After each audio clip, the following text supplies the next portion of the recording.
Hello, Internet. Good morning. Welcome to my channel. My name is Taki, and I'm going to be your host for many an adventure around the Midwest and plenty of other lands.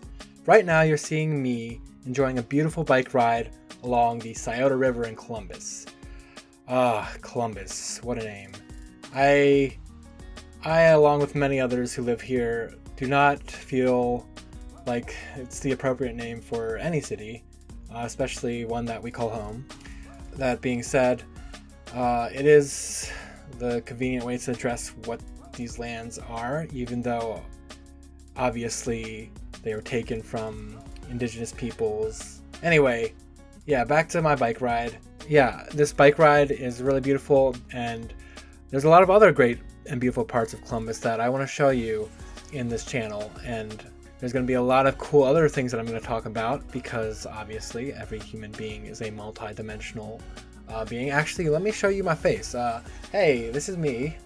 What's up? You're going to be seeing a lot of me in this small room, I guess, but small but cozy. My humble abode. Welcome. And that's someone definitely speeding out there. You're going to be hearing a lot of sounds. Like, my chair is also really creaky, so yeah, that's going to be there too.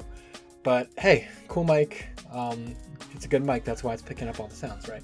So I'm also going to be talking about religion a lot because I grew up in a cult, which was really interesting. It definitely formed who I was and who I am, and it just got me really interested in religion, the power of religion, the power of community, and how it impacts a person, their personality even, or how they kind of view the world, I guess.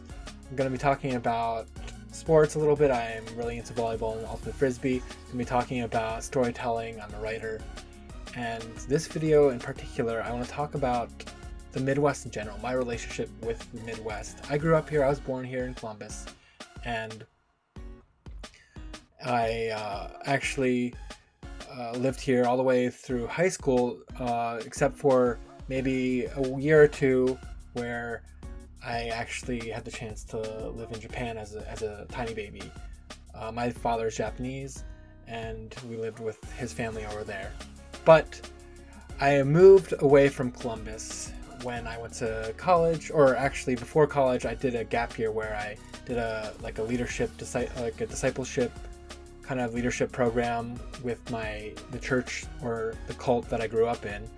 But so I went to college in Rhode Island, and I got a job in Madison, Wisconsin. So I spent a significant amount of time in Wisconsin as well. And it's just been weird with the Midwest because, like, when I went to Rhode Island, like, I met a lot of people in college that were from California, a lot of Asian Americans, and it just kind of widened my perspective of what it means to be an Asian American, or being of an Asian ethnicity in America, living in America. Because after meeting several of these friends, I kind of had this blinders like, oh, I gotta move to California because it seems like, because when I visited, I just feel this the Asian American history in the streets of Oakland and of LA because of the amount of people there from China and Japan and Vietnam and the Philippines, like how there's just been a history of Asian Americans fighting for justice for themselves, but also just creating a community and a shared history in those cities.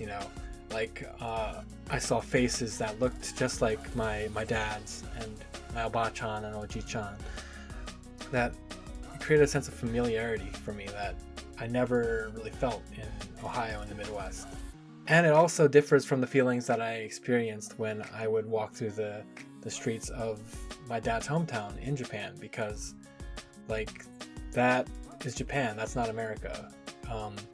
Japanese, especially as a multiracial, half white, half Japanese person, sometimes I don't pass as Japanese when I'm in Japan, it's just been a really, it just really made me think, oh, I want to live in a place where I feel connected to the history, and that's why I wanted to move to the Bay Area perhaps. in Columbus, I also had a strong community filled with many other multiracial Asian Americans, but it felt like that bubble contrasted with the overall culture of the people I went to like high school with. I didn't realize this at the time, but when I was younger, I was constantly bumping into the molding of the assumptions placed on me for who I was, a multiracial Asian American boy. The bubble gave me a space where I could at least have a chance of being myself, but I just can't help but imagine like what it would have been like to like grow up in a Asian American suburb in California, and I wonder like if I would have been able to be more myself growing up. But that's the thing, I'm no longer a child, and I have proudly begun to own my identity, and I can't help but keep feeling the coarseness and assumptions and expectations placed on me. And especially during the COVID pandemic, it kind of really got accentuated, where you kind of felt that otherness just for how you looked. But anyway, because I've grown up and begun to own my identity, now I'm really excited about actually being myself in a space like Columbus, in the Midwest, where the history of Asian America doesn't feel as strong. It doesn't feel as strong, but that does not mean it does not exist, and that it isn't just invisible, because it's there. Obviously a lot of people after the Japanese incarceration actually decided not to move back to their homes in California, but to move east, settling in Chicago, settling in other neighborhoods in the Midwest on the East Coast. And obviously that goes with the Chinese community as well, after working on the railroads and kind of like